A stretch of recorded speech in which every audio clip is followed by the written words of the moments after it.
What up, everybody? It's your man, Bill Bellamy. This is Top Billin', the #1 podcast in the country for the culture, the movement, and the discussion. I will never let you down when it comes to these episodes. We always bringing you special guests and conversation that's engaging, entertaining, and also insightful. Today, I have a wonderful young talent in the game, producer, entrepreneur, HBCU representative, Morehouse in the building. Let's talk about it.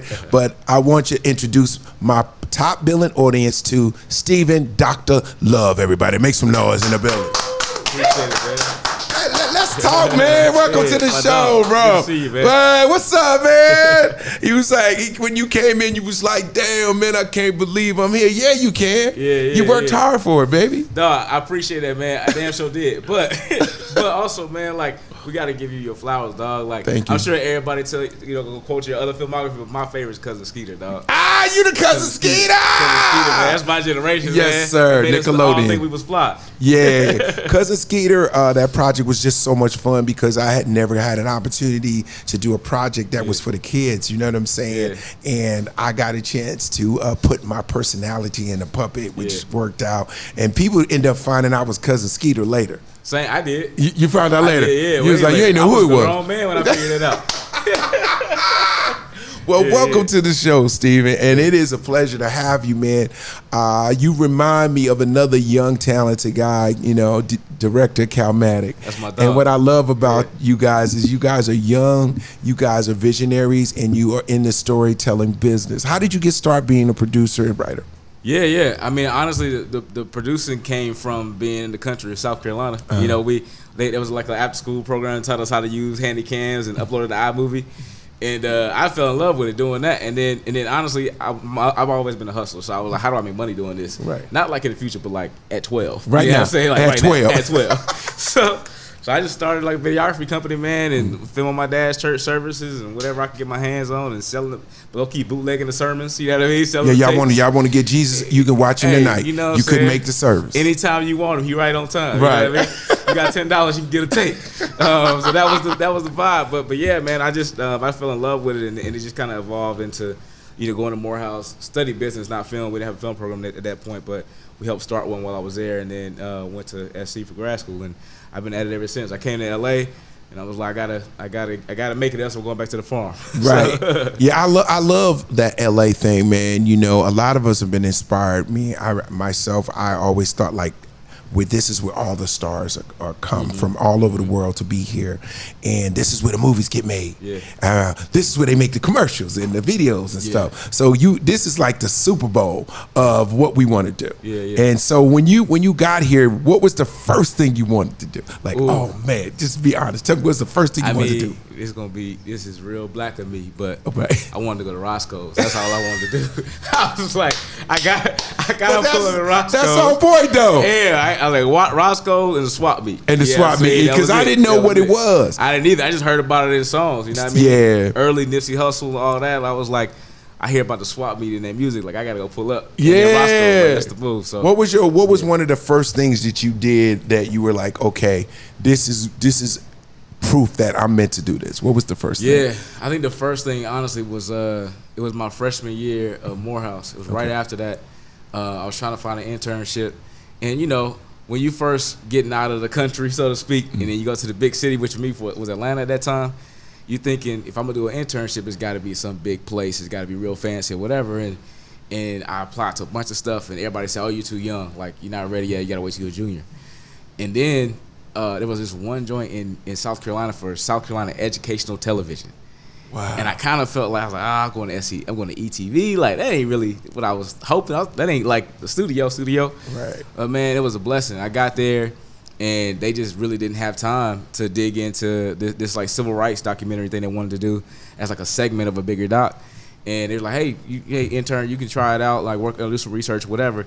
And by the time they were able to free up and come back to me, I had already done all the research. Yes. I had booked the interviews. I had talked to people. I'm like, yeah, so we shoot on this day, that day. They're like, what you mean we shooting? Like, we ain't sanctioned that. You know what I'm saying? But but I had already done the work, and ultimately they made me a associate producer on that as an intern. Putting the pieces together, and that's what I want people to know too. As there's so many elements behind the scenes that contribute to the success of a film or a TV show, or even a short, or even just the making of a video. Right? Being a producer is really a managerial kind of job. You are like grabbing all the pieces, the talent, you're finding the information, you're hiring the camera guys, the DPs. You're like, okay, I want to work with this guy. He did a great job on this. I got a vision for how I want my movie or my film to look, right? Who are some of the people that inspired you at this point in your career to want to be a producer, or because I could see you directing and doing everything too. I see you. I see it's right there. Man, it's crazy you say that. People have told me that. I have no interest in doing anything other than producing. But God's plan might not be that. It might be different. So, but I mean, as far as inspiration, it was early days. It was this guy named Larry Turman, who rest in peace, just passed away a few weeks ago. But Larry produced The Graduate. He produced American History X, and he's got a bunch of other movies that are like that. And The Thing, that horror movie. He's had like some classic hits. But my favorite of those that he made was Booty Call. He produced that joint, and I was like, and he was like, oh yeah, I was, and that in Kingdom Come. Like, he's an old, 90-something-year-old, white brother, but he made those movies too. And I told him, like, man, you don't realize, like, Booty Call was actually about like promoting safe sex. You know what I mean? Right. Like, it was a funny way to do it, And so, and Kingdom Come is my mama's favorite movie, so you get the points for that. But he wrote this book called So You Want to Be a Producer that I read. That's what led me to come to USC for the producing program, as he ran that program. But him, and then Will Packer, that was one of my first internships when he was still at Rainforest in Atlanta. Wow, Will is such a good dude. Yeah, man, I was an intern with Will and Devon Franklin. Like, I bugged him like crazy on the email, trying to get in, telling him like, hey man, I'm coming to LA, like, I'm black, help me out. Let me tap in. Yeah. So man, him and Charles King, like, it's a bunch of people like that who really, took me under their wings when I first got to LA and let me, just come sit at their feet and learn. Well, the thing I feel from you right now is it's just your drive and your energy, and that's what it takes sometimes. You have to be tenacious. You have to like have this sort of like blind confidence about it. Yeah. Like, I could do it. Yeah. You don't have to know. Everybody think they gotta know how. You just gotta know what you want. Yeah. Yep. You know what I mean? And I feel like the energy that you have for something will make the frequency high enough to draw it to you. I believe that. Do you know what I mean? Yep. And so now we're in this thing where we're in the middle of a strike, right? SAG-AFTRA, the writer's strike. We're all in solidarity, and we're all creatives, right? So how does that affect you now as a producer, wanting to go on to the next, and now we all like at a sort of like a pause? Yeah, for sure. I mean, as a producer, I don't have anything to produce if the writers don't write it, right? And even if the writers write it, I don't have anything to produce if the actors don't act in it, right? You know what I mean? So it's like, we have to be in solidarity, because there's only one word to describe any of the strikes, and it's necessary. Yeah. Right? Because really, there's a lot more than money at stake, and I think people are finally starting to realize that. There's a lot more than money at stake right now. There's longevity and livelihood, right? There's just also just morality, like the idea of, like, AI is not evil, right? It's how you use it and using it responsibly, and I think that's all the people are asking for right now. Right? Yeah, and I agree with you. I feel like it sounds, very intimidating to the industry at this moment. We have so many things that we need to secure, because let's say 10 years from now, 15 years now, it might be a whole new different game. We got to plan for the future, right? 20 years ago when I came in the game was so different. Like, we didn't know about streaming. There was no streaming. We just had cable. Yeah, and we only had one. Yeah. It was MTV and HBO, right? Like, and now there's multitudes of cable. There's multitudes of opportunities for actors to work, right? And that's the upside to the game. That now it's about equality. It is about, like you said, morality. Like, let's just do what's right for people. Like, we want to work and do a good job. We're not trying to go back and be treated unfairly, wage-wise, or when it comes to residuals and things of that nature. We're talented people. We provide a service. Hopefully we make art. Yeah. Hopefully we make something that lands for the people. Yeah. That's my whole thing. Like, I always want to do something that I think will make the culture thrive. Like, do you feel like that? I do feel like that, but I'm gonna ask you a question actually. Go ahead. Do you think that the institutions know what the culture wants more than the culture does? No. So why are our business models created in a way where the decisions not being made by the culture? Well, you know what I mean? That's a very, very, very good one. The thing about it is, a lot of the things that are in place are old, right? Facts. Like, it would be the perfect example. It's like, how could you have imagined what hip hop would become in 50 years? Hip hop was supposed to be a summer or two. You know, oh, it's a little fast. It's a little fad right now, catches and scratching in the park, but it'll be gone by next summer. No, it ain't.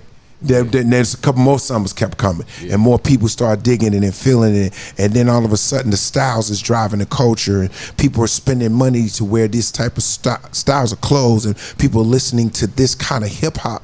Now we're at the point where the culture is dictating the flow. The culture is top billing. Like, that's what we do. We are dictating what is cool. We are dictating what people are wearing. We're dictating how we move, right? And that's worldwide. So that has to be incorporated within the structures of the way we move forward, I feel. I agree. You know, I think, and it's part of the reason I'm building what I'm building right now, because I realized, you know, years ago, like, it's not that we don't have to be in a contentious situation right now, right? Equity can exist and does exist in some situations when it comes to creating stories and then profiting off of those. But you have to do it as a collective, right? Absolutely. It can't be that one entity does and the other one and the other people in the group don't.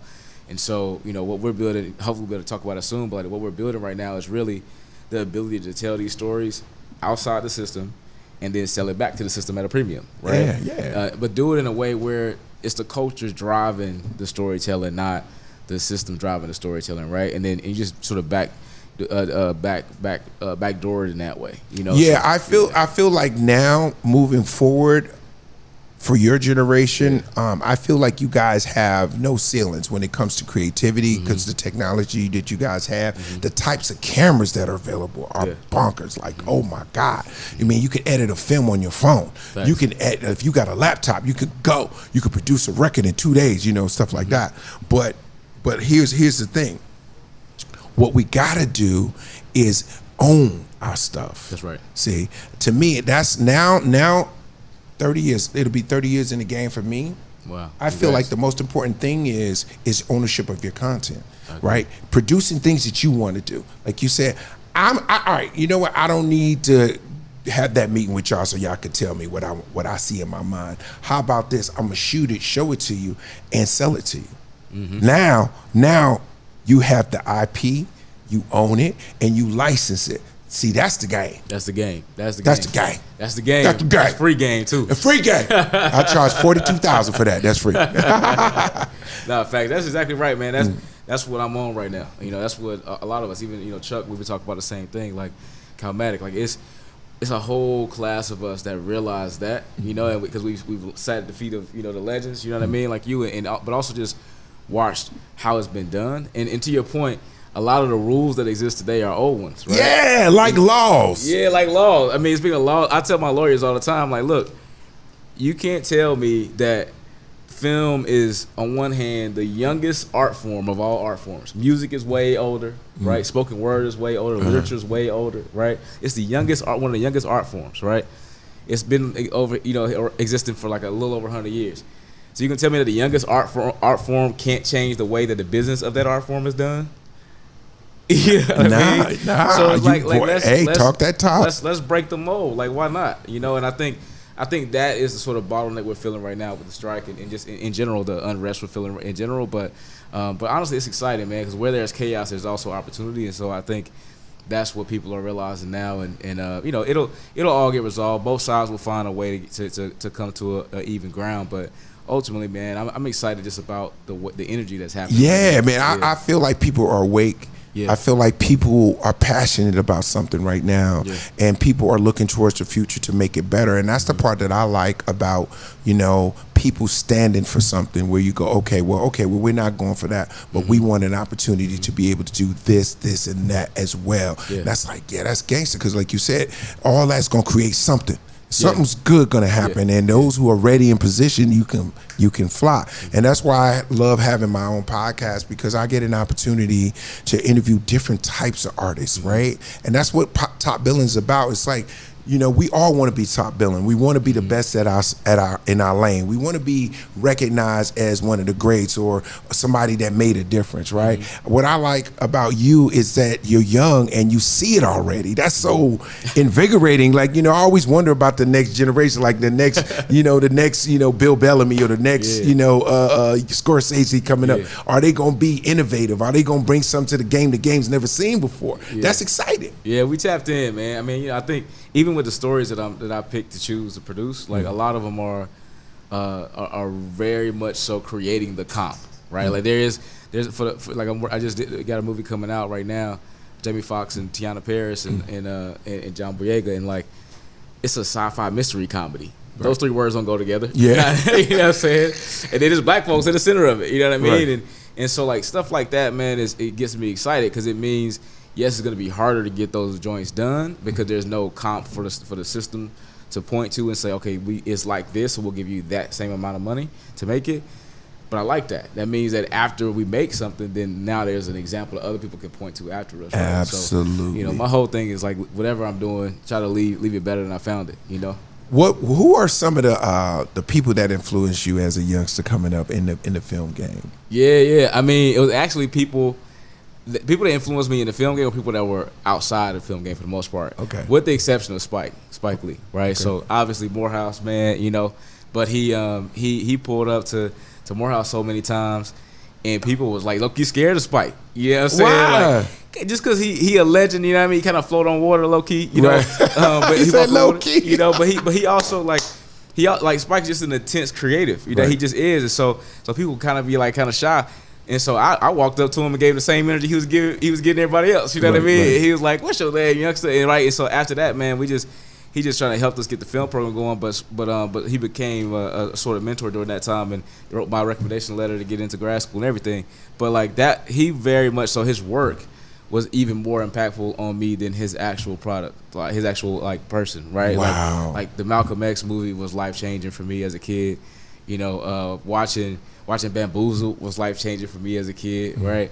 But then watching him go from that and also to go do Inside Man, like stuff like that really took it for a flip. But outside of that, man, it was people in music really that got me excited. So right? when you think of, because you are hip hop, like I feel like you invite, like you remind me of my boy Lil Russell, like Lil Russell. Oh my him, God, I love this kid, man. He up in the Bay, man. The dude is dope. It's like y'all embody so much swag and just coolness about it. Appreciate it, bro.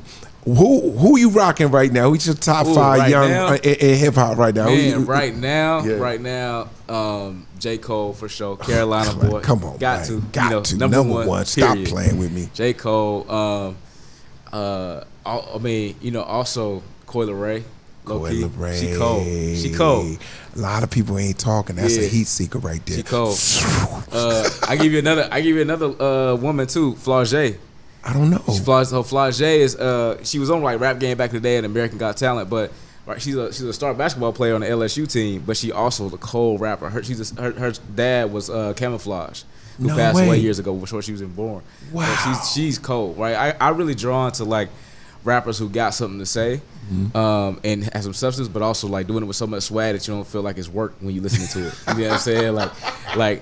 Your Cole got some tracks where it's just like, all right, I got to study this joint. You know what I'm saying? But for the most part, he giving you some he lacing it with some sauce. I don't even understand what lane you could put J. Cole in. J. Cole is one of my favorite. He's actually in my top 5. And what I love most about J. Cole is like he's so J. Cole. Like he don't sound like nobody else. His whole thing is just him. I don't know if it's the South Carolina in him. It's his work ethic. It's his thought process. You know, I love his wordplay. You know what I'm saying? The things he says and how he puts it together. He hits you with some shit.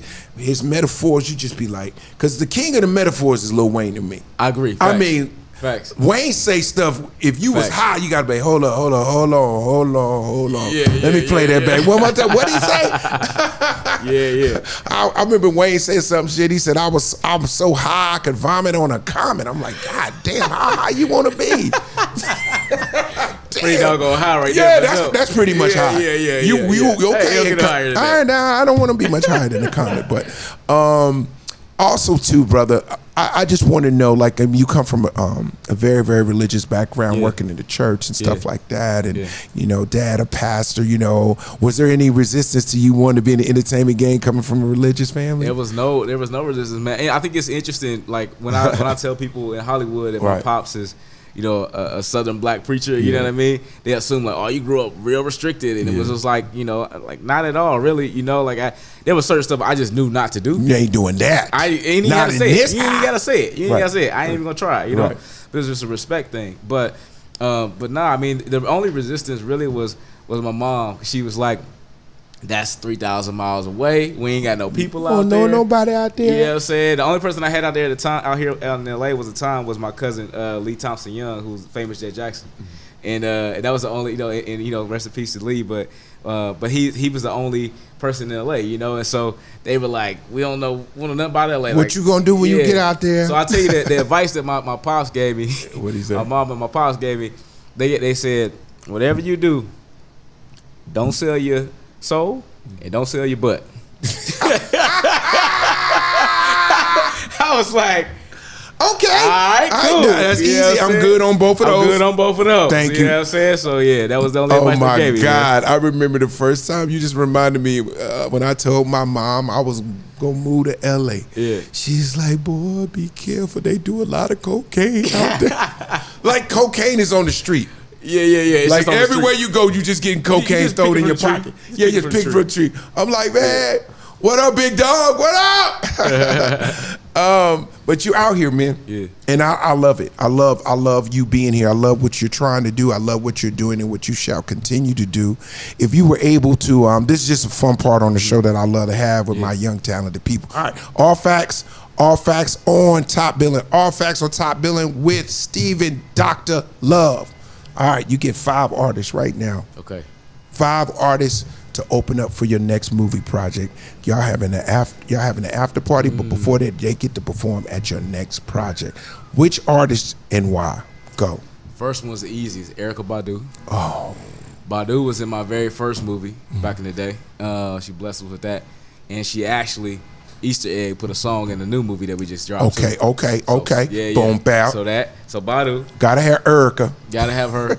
I already told you J. Cole's my favorite, so just on GP and like just to be selfish, I gotta have Cole pull up so I can beat the brother. Okay. So J. Cole. Right? Nas. You know, definitely gotta have the OG. Legendary. Gotta have the OG. Method Man. Another legend. Yeah, Meth actually is in the movie that I got coming out next year. Like, and dude was in Colombia with me for 4 months shooting this movie. Man, that dude is amazing. He's an amazing actor, amazing rapper. So gotta have. Shout out to Meth. All right, so we got the South, we got New York, we got Texas. All right, so West Coast. I'm gonna go West Coast. I'm gonna go West Coast on them. You gotta give me West Side Boogie. Oh, Young Cat. Man, West Side Boogie cold. If y'all ain't heard him yet, I didn't see that coming. He cold. Okay, he cold. all right. And then I'm gonna go OG. West Coast. Let's get Dre to pull up. You want Dre? I want Dre. Hell yeah. Yeah. Because he gonna bring all his homies. You know what I mean? Oh my God, man. I one more question I want to ask you. All facts with Stephen Dr. Love. 5 movies that you saw as a youngster. Ooh. 5 movies that changed your life. All right, here we go. Your favorite. It could be your favorite. It was crazy, whatever. Lion King. I know it's animated, but changed my life. You have a sensitive life. Sensitive. Yeah, you know what I'm saying. The Lion King. Okay, go ahead, next. Malcolm X. Facts. Shawshank Redemption. Ooh, monster. Definitely Shawshank Redemption. Godfather 2 specifically. Why? Specifically Godfather 2. Godfather 1 was cool. Godfather 3 they could have kept. But 2 was hard body. It was hard. Hard body. It was Yep. hard. No questions. It was hard. So what's that? That 4? 4. One more. One more. The one that movie that absolutely changed my life in a way that inspired me as a kid to want to be creative was this movie called Pay It Forward. This movie, man, it's really about. I saw that. My man. Haley Joel Osment, Helen Hunt. It's just about this little kid who gets an assignment in class to like come up with an idea that changes the world. And so all the other kids have like resources. They got some money, whatever. So their parents have to make a really cool looking project. He didn't have that. So all he took was a piece of chalk to the board and drew, like, if I can help 3 people with one thing that will change their lives, and they can't repay me except for doing it for somebody else, then eventually he had like a pyramid of people that he had helped change their life, yeah. right? And it was all for my idea. And I'm like, man, this kid changed the world with an idea. Like, I want to do that. That was it. That's gangster. That was it. So, Steve, when you just think about, this just popped in my head. When you're thinking about a purpose in your storytelling, like what is a through line that you find is synonymous with your projects? Yeah, I mean, you know, I was saying my pastor's a preacher, right? Okay. So like, if you can halfway talk right in the South, they assume you either gonna be a preacher or a lawyer, right? Okay. So I told my dad, like, yeah, I ain't gonna be no pastor, but you preach from the pulpit, I preach from the movie screen. Right? And so like over the years, I figured out what that meant, and for me, that just meant like something my grandma says all the time, like sugar with the medicine. Right, so sugar with the medicine. Sugar with the medicine. So like, how can you tell a story that at the center of it is going to explore some kind of social issue or societal ill or even just a life lesson or nugget of wisdom, right? But you heavily drape it with entertainment, no matter what the genre is, right? So like this movie we just dropped, you know, it's a sci-fi mystery caper, like I was saying, you know, but it's also giving you a lot of things to think about, right? Like we play with redlining communities in there, we play with what it means when, you know, the cultures are always built on food, music, and religion, right? Okay. But what happens if the culture is not in control of that? If somebody else is in control of it, what happens, right? And so we play with that sci-fi element, but then after you finish the movie, you're like, well, wait, are they talking about this or they talking about that, right? And then just, you know, and just in general, man, like I love movies that kind of work on all levels, where all the homies from back home can go watch it. If they have no intention of thinking at all in the movie, they can just do that, right? Get some food and chill out. But somebody who's a PhD from somewhere or whatever and want to come for an intellectual experience, they gonna catch everything we laying down. But neither audience is alienated. Right, and they both could come and eat. They both can come and eat, and they both gonna leave fed. That's the sauce. Only on Top Billing, everybody. Let's give a round of applause for my special guest, Stephen Dr. Love in the building. Appreciate it, man. That's how we don't clap it up for the real ones. Clap it up for the real ones. Respect. Yeah. South Carolina in the building. Hey, he's up next. Yeah.